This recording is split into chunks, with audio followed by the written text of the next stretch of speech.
Good morning, welcome to শুভ্রিজ family. চলে এলাম টাটকা ব্লগ নিয়ে। আশা করি সবাই ভালো আছে এবং সুস্থ আছে। ভালো সুস্থ থাকাটা একান্ত দরকার। এনিওয়ে বেরিয়ে পড়েছি, এই যে দুজনে পিঠে গিটার ব্যাগ নিয়ে ক্লাস করতে। চলো যাই। লাস্ট 7 দিন ধরে যা ওয়েদার দিয়ে যাচ্ছে ভাই, ক্লাস ওয়েদার। যাই হোক, আজকে একটু রোদের মুখ দেখা যাচ্ছে, ওই যে উপরে দেখতে পাচ্ছি। লাস্ট 2 দিন ধরে তো বলেই যাচ্ছিলাম দার্জিলিং ওয়েদার, দার্জিলিং ওয়েদার।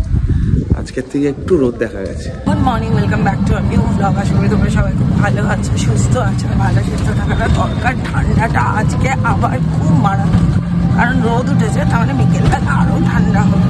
আমি আসলে বিকেলবেলা একটা প্ল্যান করেছি, জানি না এই ঠান্ডার মধ্যে পারবো কিনা যেতে। রাস্তাঘাটের অবস্থা খুব খারাপ, বেশি লোকজনও নেই, ফাঁকা ফাঁকা। এই ঠান্ডায় কে বেরোবে? তার মধ্যে এই যারা সোম থেকে শুক্র অব্দি স্কুল করে, আজকের দিনটা তো তাদের মায়েরাও একটু ঘুমোতে পারে। বাবা, 5টা এরকম টাইমে উঠতে হয়, তো ঠান্ডা পড়ে নাকি কোনোদিন? বাজারটা পুরো ফাঁকা, ঠান্ডায় কে আসবে বাজার করতে? মাছ বাজারটা দেখি ফাঁকাই দেখতে পাচ্ছি। শীতকালে মানুষ খাওয়া দাওয়া পর্যন্ত মনে হয় করছে না, স্বাভাবিক না? সকাল সকাল কে আসবে? তাও এখন 11টা বাজে, কেউ বলবে না। এবং 10:30 থেকে ক্লাস, আমারই আজকে দেরি হয়ে গেছে। আমি এসে দেখছি 3 জন এসে বসে রয়েছে, আর 3 জনেরই অবস্থা মানে প্রচন্ড টাইট। একজন তো পাফা তুলে একদম জড়সড় হয়ে বসে রয়েছে, বাদ বাকিরা মোটামুটি আর কি ঠান্ডাটাকে এখনো এনজয় করছে। অবস্থায় তোদের দুজনের 12, সকালবেলা উঠে পড়াশোনা হচ্ছে, তাই গরমকালেও করিস না তোরা, তাই না? শীতকালে আর কি করে করবি? বইটা খোল সিঞ্জন, ভদ্রতার খাতিরে ক্যামেরাটা অন, বইটা খোল তুই। খেয়ে দিয়ে একদম স্নান টান করে বেরিয়ে গেছি। গিটার টিটার শিখে টিকে বাড়িতে এসে একটু লেট হয়ে গেছে, তো এখন যাচ্ছি, উড়ে উড়ে যাচ্ছি আর কি। যাই হোক, তো বেশ ঠান্ডাটাও বেশ জাঁকিয়ে পড়েছে, ভালো লাগছে বেশ। থাক ঠান্ডাটা থাক, ভালো লাগছে। ঠান্ডাটা চলে গেলেই মনটা খারাপ হয়ে যায়। পড়ানো কমপ্লিট, এখন বাজে 2টো। ওই বাড়ি থেকে মা সুইপার পাঠিয়েছে এই বাড়িতে বাথরুম পরিষ্কার করার জন্য। এদিকটা ওরমভাবে মার যে পার্মানেন্ট সুইপারটা ছিল, উনি অসুস্থ হয়ে গেছে, তো আর তো কোনো অপশন নেই। যাই আমি এই বাথরুমটাতে তাড়াতাড়ি স্নান করে নিই, ওই বাথরুমটা পরিষ্কার করতে করতে তারপর এই বাথরুমটা করবে। এই যে এটা 2 বাড়ির এইটা ওইটা সেইটা করতে করতেই না অর্ধেক দিন চলে যায়। Good evening. এত কাশি হয়েছে, এত কফ হয়ে গেছে না, মানে যা খাচ্ছি মনে হচ্ছে বমি হয়ে যাবে, উল্টি হয়ে যাবে, প্রচুর কফ বেরোলো। যাই হোক, একটুখানি হঠাৎ খিদে পেয়েছে, খুব ফুচকা খেতে ইচ্ছা করছে, ফুচকাটা আপাতত খেয়ে নিই। একটু পিঠে বানিয়েছিল, মানে পাটিসাপটা, ওটা বানানো হলো। তারপরে আমি যাচ্ছি, গিয়ে আবার গানের ক্লাস আছে। এখন না 6টা বাজলে পর মনে হয় যেন কত বেজে গেছে, অনেকটা সন্ধে মনে হয়। কোথায় টোটোওয়ালা? বাড়িতে এলাম, পিঠেগুলো রাখলাম, তারপরে আবার অন্য একটা ব্যাগ নিলাম, মানে গানের ক্লাসে যে ব্যাগটা নিয়ে যাই ওটা নিলাম, আর ওখানে যাচ্ছি। আজকে আমার সব কিছু সকাল থেকে সব কিছুই দেরি হয়ে যাচ্ছে, সব কিছুতে লেট। সোনায়ের আজকে গানের ক্লাসের পরে যাওয়ার কথা ছিল হলো মেলায়, দমদমে একটা খাদ্য মেলা হচ্ছে, ওটাতে যাওয়ার কথা ছিল, কিন্তু লাস্টে গিয়ে ডিসাইড করলাম যে না, যাব না। এত ঠান্ডা বেকার, আর গলা ফলা ব্যথা করছে, গিয়ে পর অসুস্থ হয়ে পড়বো। আমি কেন ক্যামেরাটা অন করলাম বলো তো? এখানে নাচছিল, গাইছিল, আমার চুল ধরে টানছিল, তাই আমি ক্যামেরাটা অন করেছি, সব ঠাস করে দেবো।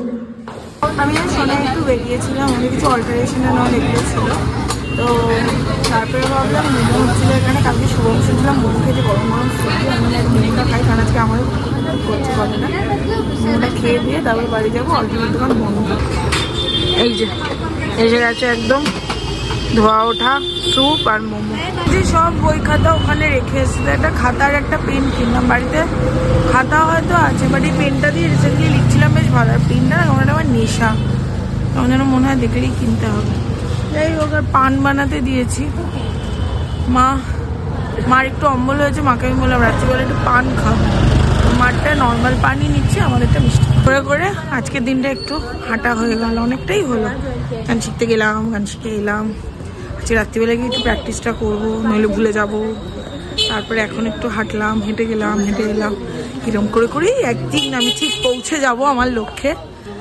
সবাই আমার একটু পাশে থেকো, সবাই একটু বলো হ্যাঁ রিমা হবে, হ্যাঁ রিমা দি হবে, নিশ্চয়ই হবে। এগুলো একটু বলো, শুনতে একটু ভালো লাগবে, আমিও ভাববো নিশ্চয়ই হবে। কি অবস্থা হতে পারে, কতটা ঠান্ডা লাগবে। মাথায় কি করছিস? চটি। ওটা কি পড়েছিস? এখন হজম করার জন্য এই খাচ্ছে। কি খাচ্ছিস? এত খাবার খাসনি যত জোয়ান খেলি। এটা কি ঘাড়ের উপর? এটা আমার ট্রাউজার, নাইট পাজামা, আর তার সাথে এটা পরে গেছিল। তারপরে শোনাই কবে প্ল্যান আছে বিয়ে ঠিয়ে করার? কি হবে বিয়ে বিয়ে করে? কেন কাদের দেখে তুই বিয়ে করতে, কাদের দেখে তুই বিয়ে করতে চাস না? বল। ভালো আছি, বিয়ে মানেই নষ্ট। তুই কি তোর অপোজিটের মানুষগুলোকে দেখে এটা চাইছিস না? অপোজিট আশেপাশে এদিক ওদিক বন্ধু বান্ধব। বন্ধু বান্ধব? তোর বন্ধু কে বিয়ে করেছে রে? অনেক বন্ধু বিয়ে গেছে। ও এই লোকে ভাববে তুই অনেক বড়, তুই অত বড় নোস, তোর বন্ধুরা আগে বিয়ে করেছে। হ্যাঁ, সারাদিন বাড়ির মধ্যে এরকম কার্টুনগিরি করতে থাকে, আর মানে ও হলো ট্রু এন্টারটেনমেন্ট একটা। মানে সারাদিন এখনো নেচে যাচ্ছে, ব্যাক অফ দ্য ক্যামেরা এখনো নেচে যাচ্ছে। এখন এটা কোথায় পড়াশোনার জন্য এনেছি, নতুন খাতা মানে তুমি এখানে আঁকাঝোঁকা করবে, কি ভেরি ডিস্টার্বিং।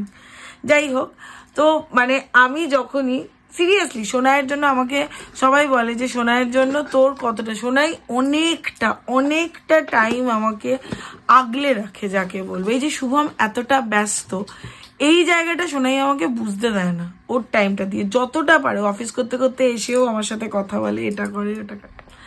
আচ্ছা, মানে আমার যে কোনো জায়গায় ঘুরতে যাওয়া আমি শুভমের থেকে ওর সাথে বেশি প্ল্যান করি। হয় কি হয় না জানি না, বাট প্ল্যান করি। যেমন আজকে ওর আমাকে একটা মেলায় ঘুরতে নিয়ে যাওয়ার কথা ছিল, গেল না আমাকে নিয়ে, ঠিক আছে। হ্যাঁ, তারপরে হলো বুক ফেয়ারে আমরা কবে বুক ফেয়ারে আমরা টিউসডে যাবো। হ্যাঁ, টিউসডে আমার ছুটি, টিউসডে আমরা বুক ফেয়ার যাবো। এরকম আর কি, যে কোনো কিছু মানে ওর সাথে আমার আগে প্ল্যান হয়। সেই আমি যখন সব জায়গায় সোনাইয়ের বিয়ের কথা খুব বলি, যে সোনাইটাকে না বিয়ে দেবো, সোনাইকে বিয়ে দেবো, এরকম একটা কোনো কিছু বলি, তখন আমাকে প্রত্যেকে, এবং অনন্যাদির ওখানে একদিন বলছিলাম, অনন্যাদিরও বলছিল, রিমা ভাবতো সোনাইয়ের বিয়ে হয়ে গেল, নেক্সট ডে তুই কি করবি?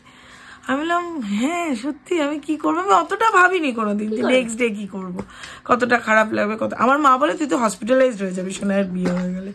তাই না, হয়তো কোনো কিছুই হবে না, এত জ্বালাতন করছে, খেয়েই যাচ্ছে, পেছনে খেয়েই যাচ্ছে, ডাম্বান্ডেনের কিছু খেয়েই যাচ্ছে, কি বলবো। আর খাবি মানে এই হাত বাড়াচ্ছিলি পুরো, আমি ক্যামেরা ধরেছিলাম। ঠিক আছে, আমি রেখে দিচ্ছি, তুমি তো রাখতে হবে ঠিক করে, আমি রেখে দিচ্ছি, ঠিক আছে। তারপরে ভালো না, আরে এটা কি করে, এটা তো কাঁচা আমার না, কি করে ভালো থাকবে? এটাকে পুরো রেখে জলের মধ্যে তারপরে সকালবেলা উঠে খেতে হবে। খাচ্ছি তো, এরকম করছিস কেন? যাই হোক, আমার ডায়েট চার্ট চলে এসছে, প্রচুর এসছে, আমাকে অনেকবার পড়তে হবে, নইলে ডায়েট পুরো। সোনাই আমাকে বলে আমার একটা দায়িত্ব আছে, আমিও ডায়েট চার্টটা পড়ে রাখি। কিছু বল, আমি অনেকক্ষণ ধরে ক্যামেরা ধরে রয়েছে, হাত ব্যথা করছে। কি বলবো, কি আশা আছে? না না, আমার রোগা হওয়ার না রে, আমি রোগা না হলে তুই বিয়ে করিস না, তবে আর হলো না। যাই হোক, শোনি তাও তুই কোন বছরে বিয়ে, মানে এই বছরে করলে ঠিক আছে, মানে 2028, 2030 না, অতদিন তোকে রাখবে না এরা, তো তোকে পারলে 2024-এই দিয়ে দেয়। যাই হোক, আমি তাও 25 অব্দি তোকে, 24-এ অসম্ভব, 25-এ অসম্ভব। এই জন্য একটা বয়ফ্রেন্ড বানাতে হয়েছে না লাইফে, একটা বয়ফ্রেন্ড থাকতো, তোর বয়ফ্রেন্ড একটু আমাদেরকে নিয়ে খেতে টেতে যেত, আমার ওর জন্যই তোর বয়ফ্রেন্ডকে দরকার, যে একটুখানি আমাকে নিয়ে বেরোতো। মানে কেন, আমি যে খারাপ আছি এটা তো তোর ভালো লাগছে না? তুমি তোমার চয়েসে খারাপ আছো। এ রাম, তোর দাদা রে, না না আমিও ভালো আছি। যা, এই কিসব বলছিস? আই মিন বিবাহিত ওই ব্যাপারটা, সেই মানে একটা অন্য বাড়ি ছিলাম, একদিন জীবিত হয়েছি, বিবাহিত। বেরিয়ে যা, ব্যাপারটা ওইরকম, বেরিয়ে যা এখান থেকে। যাতা জানা তো শুভম বলে তোরা না আমাকে নিয়ে ব্লগে কি খিল্লি করিস। যাই হোক, তোমরা আবার কেউ ব্লগ দেখছো না, এই রোজ দিন তোমাদেরকে সেরম টপিক কোথা থেকে দেবো গো, যে ওই টপিক দিলে তোমরা ব্লগ দেখবে, নইলে ব্লগ দেখবে না। সত্যি কথা, শুভমের আগের দিন একদম কথাটা ঠিক বলেছে, ব্লগ থেকে যতটা আসে তারপরে ব্লগেও ততটা যায়, ব্লগের পেছনেও এক্সপেন্সেসটা ততটাই হয়, তাই না? এনে কি নিয়ে